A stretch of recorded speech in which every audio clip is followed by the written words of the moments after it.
Hello everyone, Oregon Moto John here, out on a ride on the 890 Adventure R. Got a little over 1,000 miles on it now, and I was just thinking, well, maybe a good question to answer would be, after 1,000 miles, do I still like the 890 as much as my initial impressions? And I have to say, it's been a very, very good machine. It has exceeded and surpassed my expectations. Many of you know I have had a number of motorcycles on and off-road and still have some on-road bikes, but I have to say, out of all the bikes I've had, this would probably be my favorite. Probably it is my favorite because it does the road so well, and I can get off-road and it does the off-road so well. It's my favorite bike in all but the tightest single track, which, you know, I just don't get on that often unless I'm riding with a group of friends, and some of them have some 500s and things and trail bikes, and so I'll end up riding with them, and that's a good time. But many times we'll be out on pavement to connect up logging roads and maybe some two-track type roads, and man, the 890 just fits my needs so well. And I've had some other street bikes, 1290 Super Duke, which you can get out on occasion, a Yamaha MT-09, which I really like. I'll do a review on that bike sometimes, but with those bikes, when you hit gravel, you gotta stop, you gotta turn around, and the adventure ends. Now, granted, there's plenty of paved roads that are fun to ride on a street bike, so I don't want to take anything away from that. But I guess as time goes on, I just like getting away from it all. I like getting off-road and away from all the cars, and I'm comfortable around cars. I mean, I can handle traffic, but I just kind of like doing what I'm doing right now, going down a two-track trail and finding a little snow, and I'm able just to keep riding and keep exploring. So this is kind of what I like. So anyway, all that's to say is, yes, the 890 has surpassed my expectations at 1,000 miles. I still like it. It's still my favorite bike to ride. It does everything that I need it to do and then some. So yeah, it's still my favorite bike. Pros, cons. We could talk about that. I like pros: upright riding position, excellent brakes. The brakes are better than the 790, and the 790 is a good bike.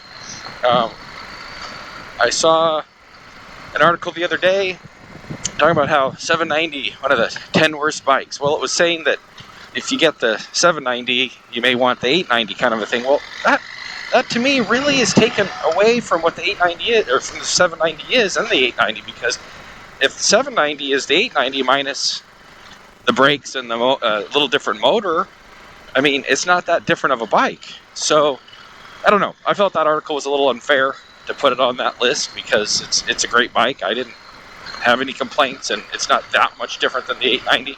But anyway, going back to pros of the 890, great motor. I do love the motor. Lots of torque. Still likes to rev. I don't find that I need to rev it though, because there is such good torque. Like here, I'm running around at, I don't know, 3,000, 3,500 RPM, and it's doing just fine. Having to take it a little easy today because of I'm not sure what I'm getting into with the snow. But anyway, the motor is definitely a pro. I would say the front brakes are a pro. The front brakes on this bike were more responsive than the 790. They don't have to modulate as far. I just barely pull them, and I've got a lot of front brake. And I prefer that over having one that's a little numb and has a lot of movement to it before it engages. So I like these brakes better. The front brakes, I like these better than the 790. So pros are good front brake. Back brakes, average. I wouldn't say it's bad, but I wouldn't say it's adequate. I wouldn't say it's weak, but I wouldn't say it's strong. It's just kind of adequate. But the front brake, definitely a pro. So the motor is a pro, the brakes are a pro, the upright riding position, I love the ergonomics of this bike. It's kind of a dirt bike. I can scoot forward on the seat and ride it like a dirt bike. Like right here, I've got a corner coming up, I can scoot forward, get on the gas, hang that back end out, use the speed shift to bump through a few gears, and it's going. So I love that. Oh, another pro, speed shifter. I just mentioned it as I was coming out of that corner there. So love the speed shifter. Works well going up through the gears. I don't use it as much going down. I like to rev match. Not sure what we're getting into, how slick this is.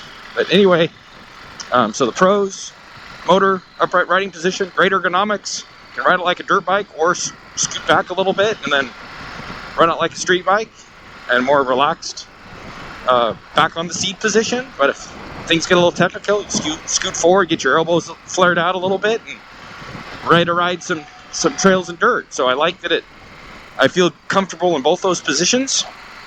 Another pro, like the digital display. It's easy to see. I've had some that in the sunlight were hard to see. I like it gives me an ice warning here because it's 37 degrees right now. So I like all the features. I like the electronics. That's a pro.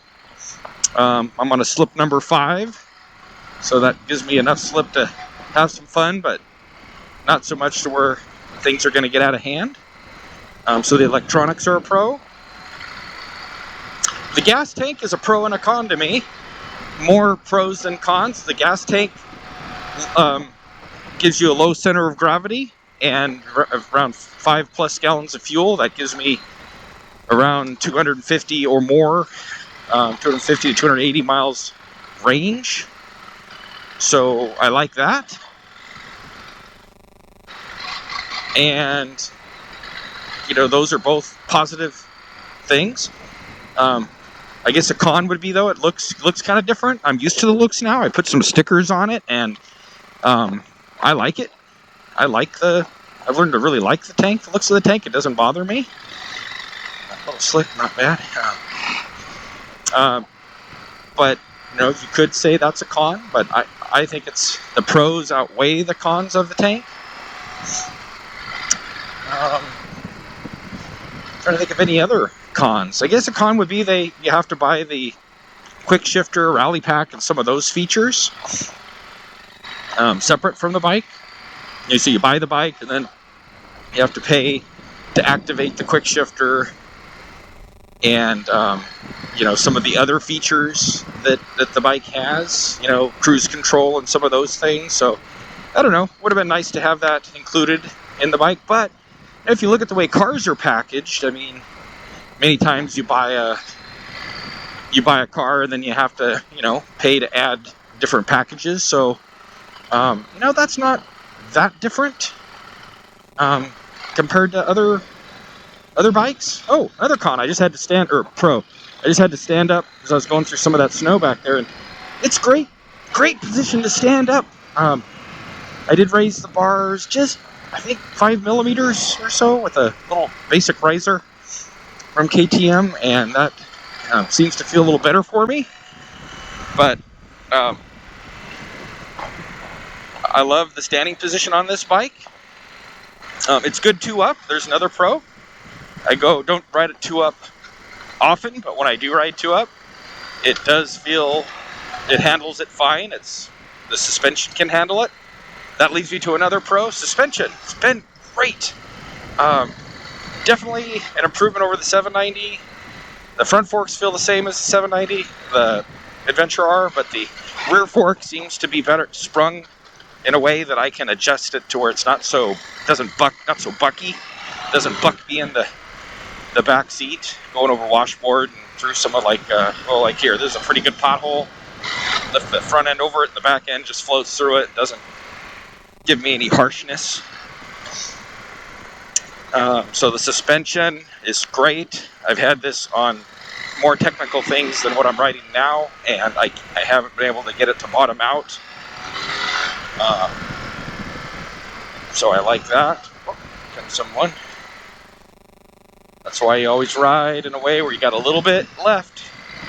We were riding on 10 out of 10 points down these roads. Oh, that's a deep pothole and they're just floated through it. But anyway, it would you might hit someone, so always hold a little back. But anyway, going back to the pros and cons. Suspension, definitely pro. Riding position. Con-wise, I'm trying to think of any cons on this bike. Like I said, maybe the tank. Maybe a person doesn't like the tank. I guess as we're talking about the front fascia, the headlight. I love the headlight. High beam is very bright. I have had it out in the night. It's very bright, very adequate. I haven't had to upgrade it like many of my other bikes. Still the OEM headlight. Low beam and high beam seem to work well. Oh, I guess the con would be the windshield. I added this little wing thing. It's a spelling of the name is P-U-I-G. Windscreen kit. I got the large one, and it's a clip-on windscreen kit, and it works really well. I put this up in the high position, and when I get on the highway, it gets the wind up and over my head or hitting the top of my head, so it's not buffeting me. So I guess a con would be this windscreen can buffet you if you didn't have this little windscreen here. But considering what the bike's made for, oh, that motor's good. Anyway, what it's designed for is to go off-road. It makes sense that would be a you'd want something that, misty here, that you'd want something that would be low enough where you could see over it and see the road. So I get why they put this on here. I mean, and I do have a windscreen for the adventure bike, not the R model, and it'll just bolt right on here. So if you're going to do many miles off-road, you could put that on, and I'm sure that would be fine. I like how this has plenty of torque and power, so if I need to pull the front wheel up like that to get over a pothole, it is very easy to do so. So that's another pro is power. And the power makes the bike feel light. With the low center of gravity with the tank, there's another pro of having that tank down low, so the pros definitely outweigh just the looks of the tank. It just helps the bike tip in, and it feels so light. I forget the weight of this bike, 400 pounds-ish. I forget the weight of this bike until I basically have come to a stop. And if I were like on a small, narrow single track and I'm come to a stop and I'm trying to, navigate through something. So I love how it feels so nimble. It hides its weight really well. KTM does know how to make an excellent bike, in my opinion. Reliability. Some could say it's a con. I haven't had any troubles with this, any problems with this KTM 890. I know some people have had different issues. I just haven't had any troubles with this. No warranty trips to the dealer. Is a KTM up to Honda and Yamaha as far as quality for, longevity, those kinds of things? It's hard for me to say. I love Honda and Yamaha as well. I think it's close. I think KTM's real close. I think if you service them, I think they're overall a really good machine. But just like anything, if you don't maintain it, I think there can be issues. And like anything else, sometimes things happen. If you got the more the complexity of a machine goes up, you wouldn't want to hit that boulder, would you? Thought that somebody put pink tape on it. But anyway, the more the complexity of the machine goes up, I suppose there is more chance for things to go wrong. So there are a lot of bells and whistles on this bike, a lot of electronics. I haven't had a problem, but it doesn't mean that you couldn't. And but I do feel comfortable with KTM. I obviously bought it, so but it is worth you know, discussing it and thinking about it. I have had many Honda, Yamaha bikes that were amazing. You almost couldn't kill them. They just kept running and running and running. Like most machines, KTM is a performance machine, like many machines, and like many performance machines, I think the more you're bringing horsepower out of a motor or a machine, the more important maintenance becomes. So, would this engine stand up to not maintaining it, not changing the oil and all those things? Like some Hondas, people kind of abuse them and they just keep running. Would this KTM do that? I don't know. I don't want to find out. I'm not going to purposely abuse a machine to find out. So, but for what I do, I haven't had any problems with this 890 or other KTMs that I've owned, but I have been fairly meticulous with maintenance. I have had counter shaft leaks on other KTMs, the sprocket, little naggly, I call them naggly things, not major failures, but just things that are annoying that required a trip to the dealer. So that's just something, I guess, to keep in mind.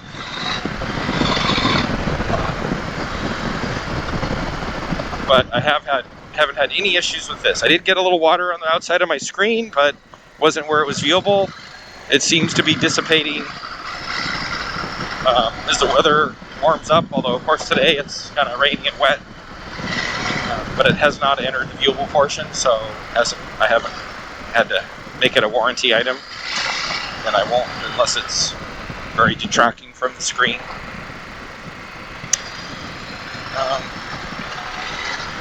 Yeah, those are just some of my thoughts on the 890. It's been a really good bike, and I mean, I'm going down a pretty rough, washboarded, potholed, gravel road right here, and it just eats this gravel road for breakfast. Just loves it. So, I guess in summary, as you probably can tell from the way I've been talking about this 890 Adventure R, I love it. I've had it, I put around close to 5,000 miles on my 790 and Adventure R, and then I got this, and I've got a little over 1,000 miles on this one, and I like it even better than the 790, and just some subtle differences that they improved. And yeah, it's been great. I would buy it again. I'm really glad I bought it. If you're on the fence, I think there's enough pros to this bike that you don't have to be scared of it. Just the riding characteristics are good on and off road. I like driving it on pavement just as much as when I'm buzzing down a road like this. And I just can't think of anything that it's a negative.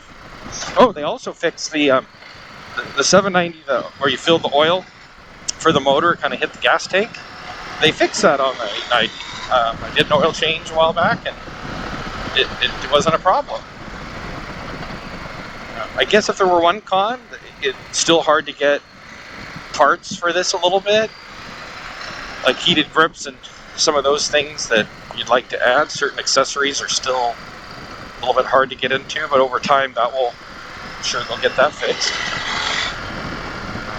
I was able to get a hold of some parts for this bike, but it took a while. I know many of you out there have experienced that. It's such a good bike.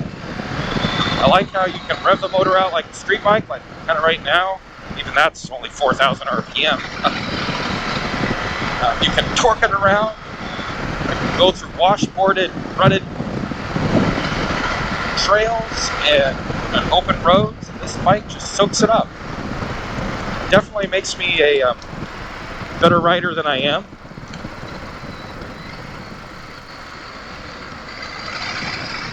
I'll just pull over here.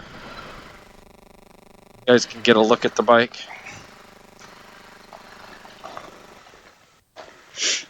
Get off the bike a second.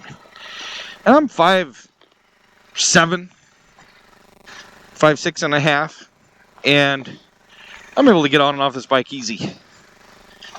Good looking bike. You know, like I said, you put some stickers on that gas tank. I put the carbon fiber protectors on there and it seems to break it up a little bit. I like it. Doesn't look so odd to me anymore. I mean, it doesn't look odd at all. I think it looks good. But, you know, sticker it up. You won't even know it's there. Put this little KTM power part on there. Akrapovic pipe. Just a slip-on. Adds a little extra sound. Getting ready to get some different tires. TKC 80s are getting down a little bit, as you can see. Not terrible, but, you know, losing a little tread. But they're still gripping, surprisingly. I mean, I'm still gripping the road. I went through a little snow today. Front tire looks good. It's doing just fine. I did add this little, I call it a rock. Got a little rock catcher here without it, but you put that on there, it keeps rocks and things out of your skid plate. There's some aftermarket skid plates.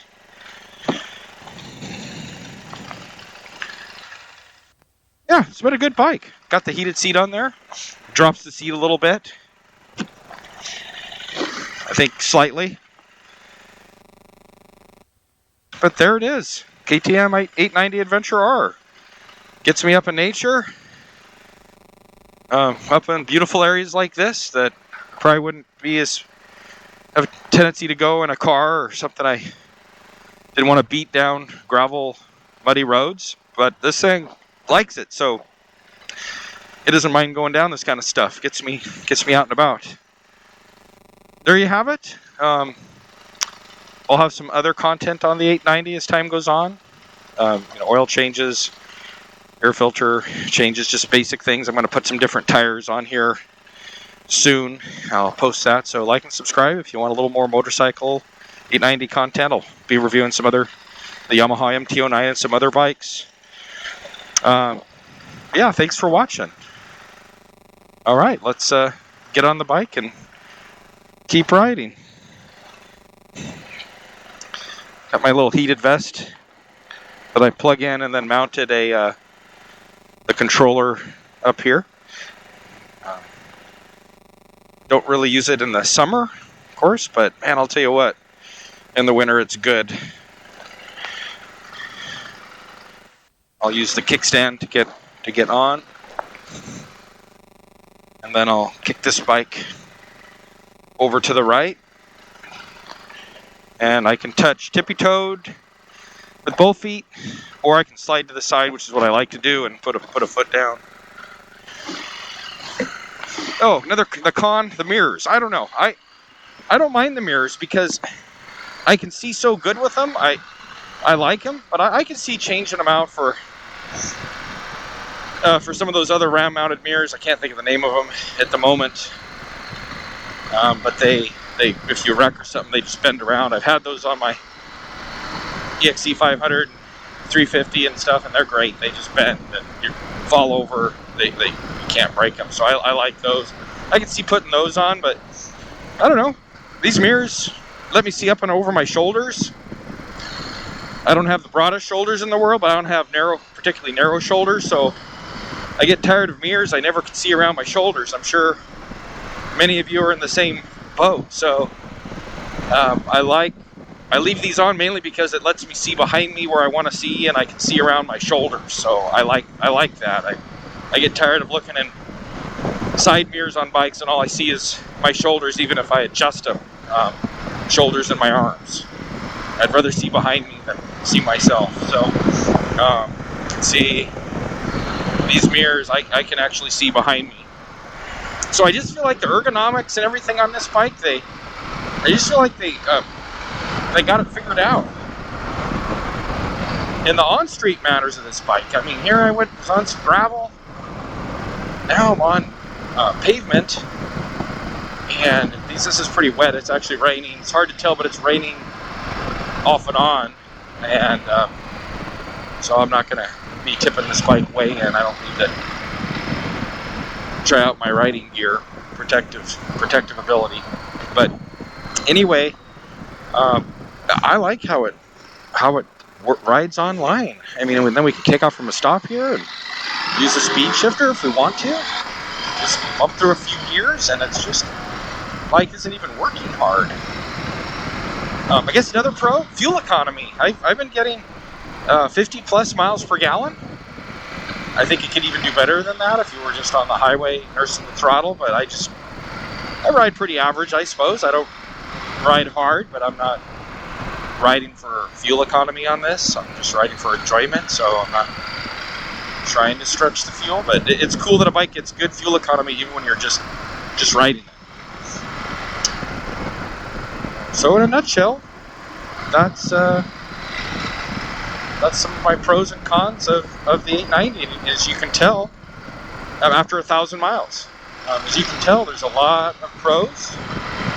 I can't think of a lot of cons to this bike, and I hope that helps if somebody's thinking about this bike. And I'm not a bike expert. I'm just a guy who likes motorcycles. I'm not paid by KTM or anybody else. I buy these bikes with my own money, and I guess a little of my background. I had a KTM 350 EXE, went to a 500, had a 690 Enduro R, putting probably 5,000 to 7,000 miles on each of these bikes at least. 790, then to the 890.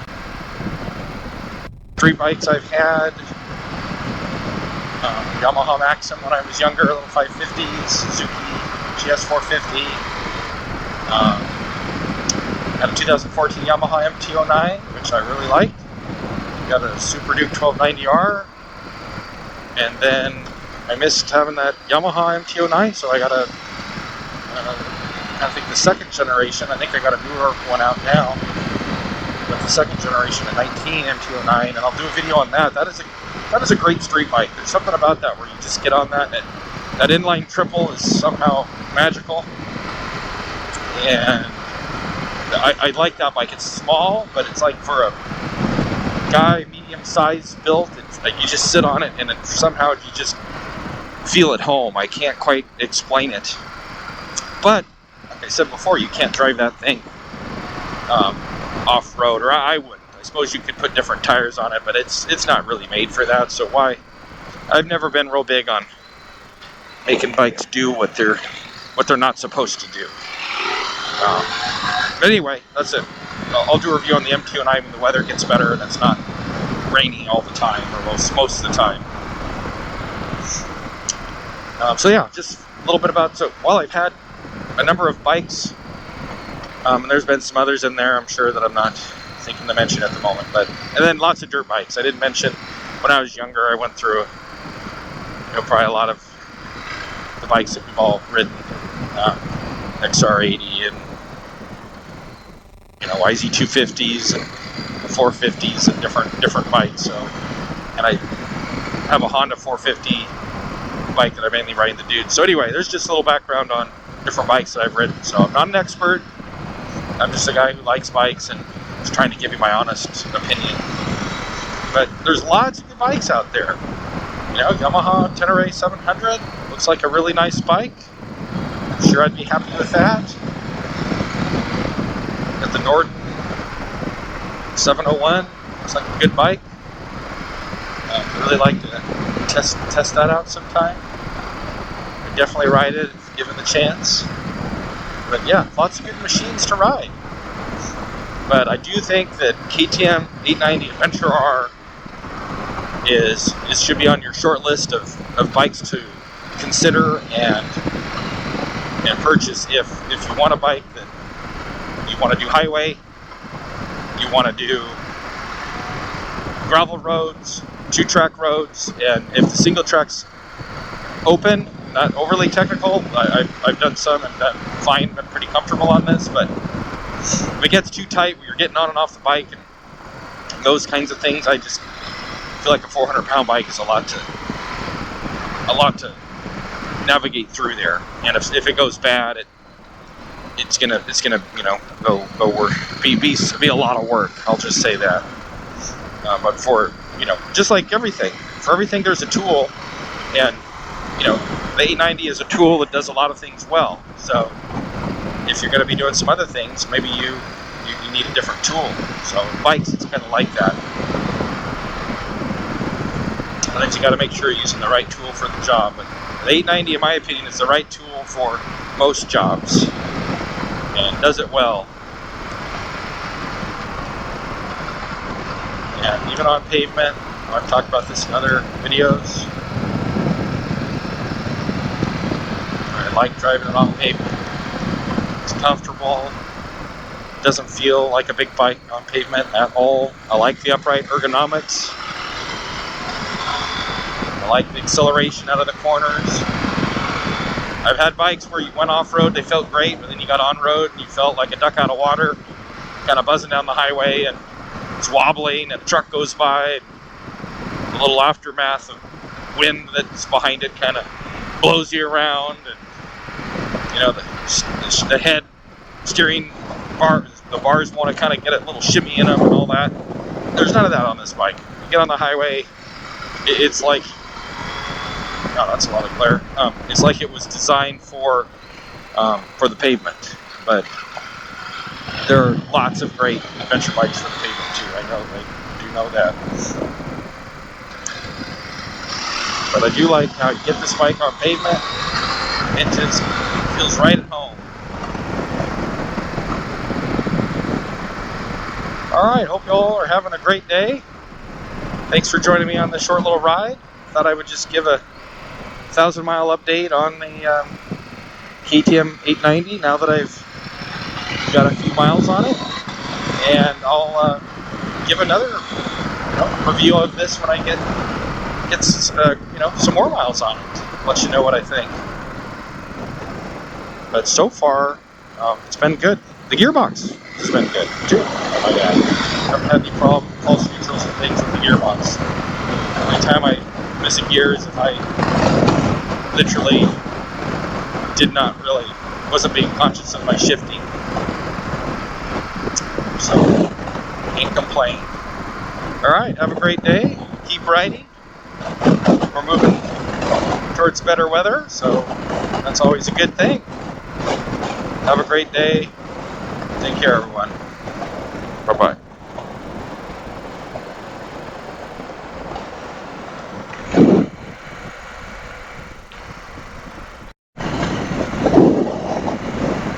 So just a little add-on clip here. Here I am on open highway, cruising at 55, 60 miles an hour. It's very comfortable. The fairing, the gas tank and the fairing, headlight and otherwise are, pretty good as far as keeping wind off of me. And I like that. I mean, I like that I can get on open highway and my legs aren't getting really any wind that I can feel, and my chest, here I am holding on one-handed just for a second, my chest and shoulders and arms don't have pressure on them. I'm not having to hang on. So it does good on the open highway. In fact, if there was a complaint, it's too easy to speed. You don't pay attention to what you do, this bike likes to settle in at 70 because the 6 gear's, in my opinion, perfect. It's high. I like slipping into 6th gear, and I don't like a bike that's revving down the highway feeling like it's rattling and working hard. I like to, so here's 5th, which even would be tolerable, but you slip it into 6th and it just feels like it could do it all day. I mean, like I said, it actually feels like it wants to settle into a speed around 70, 75. If you just ride it and don't pay attention to what you're doing, you can easily settle into 70, 75 miles per hour and not know that you're even doing that because it's such a stable platform. So anyway, great bike, fun when you're up in the mountains, like I was up in that ridge line over there, going up and over the mountain, but also fun when you take the highway back and want to enjoy some open fields and enjoy nature in another way. I mean, it's great just to gear down, dip into a corner, look through the corner, accelerate out. Oh, it's just great. And the speed shifter, so you don't reach for the clutch. I do like the clutch when I shift down. It does do some rev matching for you, but I like to start another corner. You just come out of that corner and it's very smooth. Nice to drive on the highway. So anyway, good bike, on and off road. What more could you ask for in an adventure bike? It's perfect. Well, shouldn't say perfect. Nothing's perfect, but it's the best bike I've found, and I have no complaints.